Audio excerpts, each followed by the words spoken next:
नमस्कार। प्रस्तुत है आज का चिंतन। दूसरों का डाला अंकुश गिराने वाला होता है और अपना बनाया उठाने वाला है। गांधी जी। प्रियजनों से भी मोहवश अत्यधिक प्रेम करने से यश चला जाता है और दुनिया में बदनामी होती है। रामायण।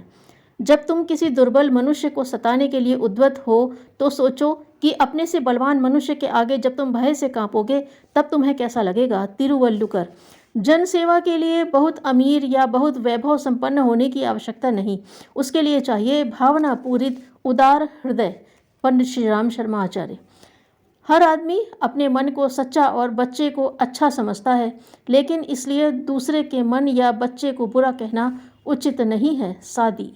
लोक मंगल के लिए जितना समय निकाला जा सके वस्तुतः उसे ही जीवन की सार्थकता का अवसर माना जाना चाहिए।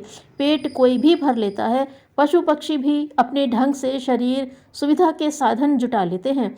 यदि इतना ही मनुष्य भी कर पाए तो समझना चाहिए कि उसने भगवान के दिए हुए एक अनुपम अवसर को कौड़ी के मोल गंवा दिया। पंडित श्री राम शर्मा आचार्य। शरीर के लिए किसी औषधि की ज़रूरत ही न हो अगर खाया हुआ खाना हजम हो जाने के बाद नया खाना खाया जाए। तिरुवल्लुकर। बिना आचार के कोरा बौद्धिक ज्ञान वैसा ही है जैसा कि खुशबूदार मसाला लगाया हुआ मुर्दा। गांधी जी। एक क्षण भी बगैर काम के रहना ईश्वर की चोरी समझो। मैं दूसरा कोई रास्ता भीतरी या बाहरी आनंद का नहीं जानता हूँ। गांधी जी। ईश्वर के रहस्य को तू तभी समझ सकेगा जबकि अपने दिल को साफ बना लेगा। जामी। अगर मुझे यह विश्वास हो जाता कि मैं हिमालय की किसी गुफा में ईश्वर को पा सकता हूँ तो मैं तुरंत वहाँ चल देता, पर मैं जानता हूँ कि मैं इस मनुष्य जाति को छोड़कर उसे और कहीं नहीं पा सकता। गांधी जी।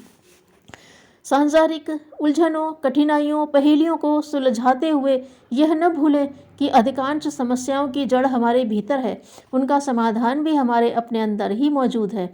अपने को सुधारना, अपने को बनाना, अपने को बढ़ाना ही वह उपाय है जिससे दुनिया सुधर सकती है, अपनी आकांक्षाओं की दुनिया साकार हो सकती है। पंडित श्री राम शर्मा आचार्य। किसी वस्तु का निर्णय करने के लिए 3 तत्वों की आवश्यकता होती है: अनुभव, ज्ञान और व्यक्त करने की क्षमता। सुकरात। दुनिया में इज्जत के साथ जीने का सबसे छोटा और सबसे शर्तिया उपाय है कि हम जो कुछ बाहर से दिखाना चाहते हैं वैसे ही वास्तव में हों भी। सुकरात। सबल की शिकायतें सब सुनते हैं, निर्बल की फरियाद को कोई नहीं सुनता। प्रेमचंद। निराशावाद डरावना राक्षस है जो हमारे नाश की ताक में बैठा रहता है। Sweat modern. अधिकार भूलें, कर्तव्य याद रखें। धन्यवाद।